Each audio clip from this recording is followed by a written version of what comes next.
Welcome to DR focus. ఈరోజు మనం కొన్ని ఇంగ్లీష్ వాక్యాల గురించి నేర్చుకుందాం. హౌ డు యూ ఫీల్ అనగా తెలుగులో అర్థం నీకు ఎలా అనిపిస్తుంది. Read the sentence carefully. Read అనగా తెలుగులో అర్థం చదవడం. సెంటెన్స్ అనగా తెలుగులో అర్థం వాక్యాలు. కేర్ఫుల్లీ అనగా జాగ్రత్తగా. Read the sentence carefully. వాక్యాలను జాగ్రత్తగా చదవండి. It's my pleasure. ప్లెజర్ అనగా తెలుగులో అర్థం సంతోషం. ఇట్స్ మై ప్లెజర్ అనగా ఇది నాకు సంతోషమే. Do you speak English. Speak అనగా తెలుగులో అర్థం మాట్లాడడం. డు యూ స్పీక్ ఇంగ్లీష్ అనగా మీరు ఇంగ్లీష్ మాట్లాడతారా. What non sense. Non sense అనగా తెలుగులో అర్థం అర్థం లేనిది.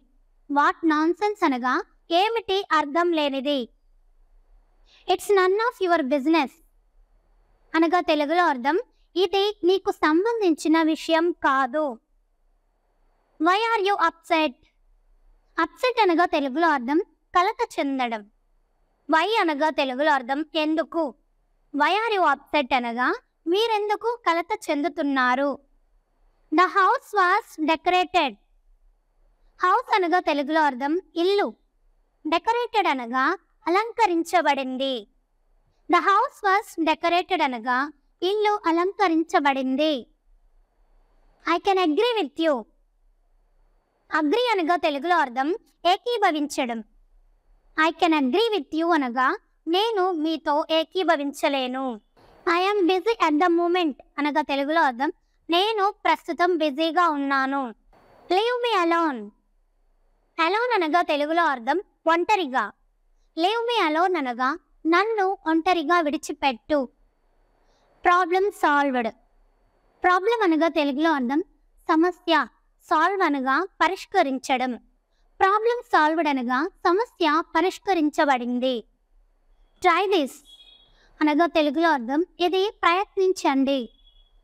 Personally I think. పర్సనల్లీ అనగా తెలుగులో అర్థం వ్యక్తిగతంగా. థింక్ అనగా తెలుగులో అర్థం ఆలోచించడం. పర్సనల్లీ ఐ థింక్ అనగా వ్యక్తిగతంగా నేను అనుకుంటున్నాను. Let's go and see. See అనగా తెలుగులో అర్థం చూడడం. లెట్స్ గో అనగా వెళ్ళడం. లెట్స్ గో అండ్ సీ అనగా వెళ్ళి చూద్దాం.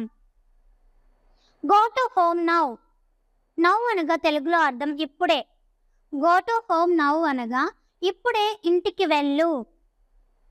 Time is very valuable. Valuable అనగా తెలుగులో అర్థం విలువైన. టైం అనగా తెలుగులో అర్థం సమయం. టైమ్ ఈస్ వెరీ వాల్యుబుల్ అనగా సమయం చాలా విలువైనది. నథింగ్ మచ్ అనగా తెలుగులో అర్థం పెద్దగా ఏమీ లేదు. దట్స్ ఫైన్ అనగా తెలుగులో అర్థం పర్వాలేదు. టేక్ ఇట్ ఈజీ అనగా తెలుగులో అర్థం తేలికగా తీసుకో. ఈ వీడియో కనుక మీకు నచ్చినట్లయితే లైక్ చేయండి. మరికొన్ని ఇంగ్లీష్ టాపిక్స్ కోసం మన ఛానల్ని సబ్స్క్రైబ్ చేసుకోండి.